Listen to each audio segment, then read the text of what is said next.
Shree Ganesha Sharada Gurubhyo Namaha Sinduraruna Vigraham Trinayanam Manikya Maulispurat Taranayaka Shekharam Smitamukhim Apinamakshuruham Panibhyam Alipurna Ratna Chashakam Raktotpalam Vibhratim Somyam Ratna Kadasta Rakta Charanam Dhyayet Param Ambikam. Welcome to all for the session on Lalitopakhyanam. As we have seen before, though Madana approached the Stanvashrama with a great hope that he will be with his capability that he is capable of disturbing the senses of Shiva and ensure the union of Shiva and Parvati. As we get into the Stanvashrama, he saw that the very atmosphere created, the spring like atmosphere that was created by Vasanta, made no impact on Mahesha, and he is still deep in his samadhi. And on seeing that, both the Manmatha as well as Rati Devi had lost all the hope of disturbing him. However, at the same time, Parvati entered into the ashrama. By seeing her wonderful, enchanting beauty, both Madana and Rati had got the courage, had got the thinking there they both had got the capability and the wish of disturbing the sense of Shiva, because it is for the Jagannatha, for her nectar like personality. They decided to help Jagannatha to get her beloved. So whatever, let it happen.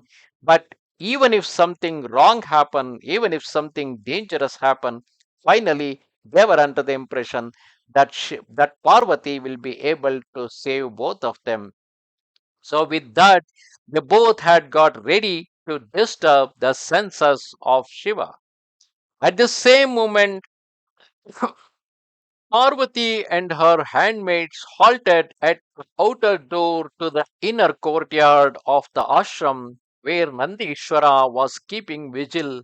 She approached Nandishwara with reverence and requested him thus: O chief of Gananayakas and trusted one of Mahesha, you know very well when your master would be free from samadhi.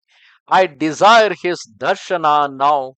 I have collected the choicest seeds of Bhagirathi lotuses, dried them very well in the sun, made very fine holes in them with a needle, counted out the exact number of these sacred beads as sanctioned by the Shastras, and strung them together into a rosary for use by Ishana.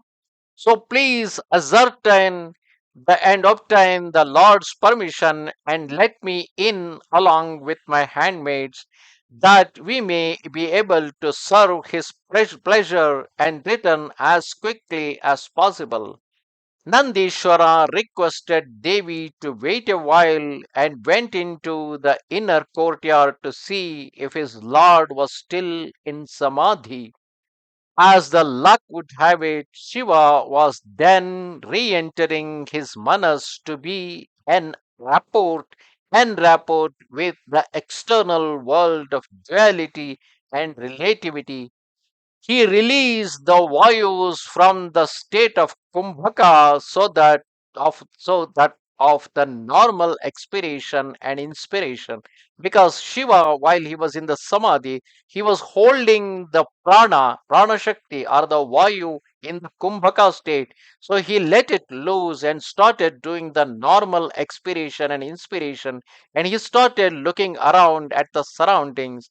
His Kundalini Shakti returned from Sahasrara down through the six chakras, covering all the lokas with the cooling nectar from the moon chakra, and finally reached the Swadhisthana. Because while he was deep in the samadhi, his Kundalini Shakti has rise to reach the Sahasrara. Now, as he is coming out of the samadhi, it is now coming down and finally reached and settled in the Swadhisthana, falling itself down to the Mooladhara, making the terra firma bear the weight of the seven worlds. so that the Adikurma and the Nagas could only uphold them with great effort. Seeing Shiva open his eyes, Nandishvara made obeisance and spoke to his great lord thus: O my most noble master, the daughter of Himavan is waiting at the gate with her handmaids seeking your darshan. She has come with flower garlands for your use. She has prepared with her own hands a rosary from the seeds of lotuses from the Bhagirathi Ganga and awaits to offer it to you. On receiving a sign of assent from the brows of his lord, Nandishvara allowed Parvati and her maids to enter. Leaving her maids at the inner gate, Uma entered the Holy of the Holies and made salutations to Lord Shiva. Her approach was announced by the tinkling of the bells of the jewel laden anklets and by the bewitching fragrance of the various flowers forming her simple ornaments. As she bent low and joined her hands in reverence and made an offering of the flower garlands, the end of her saree slipped from her shoulder, disclosing the wealth of her bosom. With a modest gesture, she shyly put back the saree in place. With a graceful movement of her lotus like, delicately rosy hands, and with smiling eyes, she shyly bent her head to one side. Thus, at this very moment, when Shiva was deeply immersed in the samadhi, she, Parvati, entered into the Stanvashrama with her handmaids, and she requested Nandishvara, the chief of the Pramathaganas, to check whether Shiva is out of the Samadhi so that she can go inside and offer the beautiful garland that she had made, as well a rosary beads that she had created from the lotuses from Bhagirathi Ganga.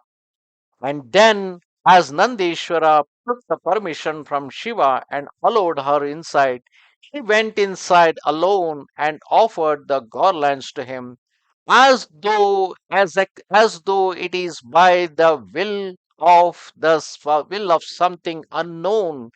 That very moment when she was offering the flower garlands with a great devotion, the end of her saree slipped from her shoulder, disclosing the wealth of her bosom.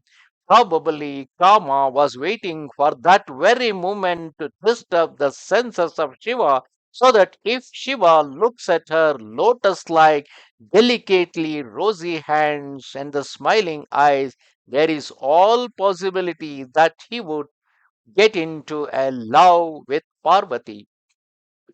Namaste Sharada Devi, Kashmira Puravasini, Swamaham Prarthaye Nityam, Vidyadanancha Dehime. Goodbye.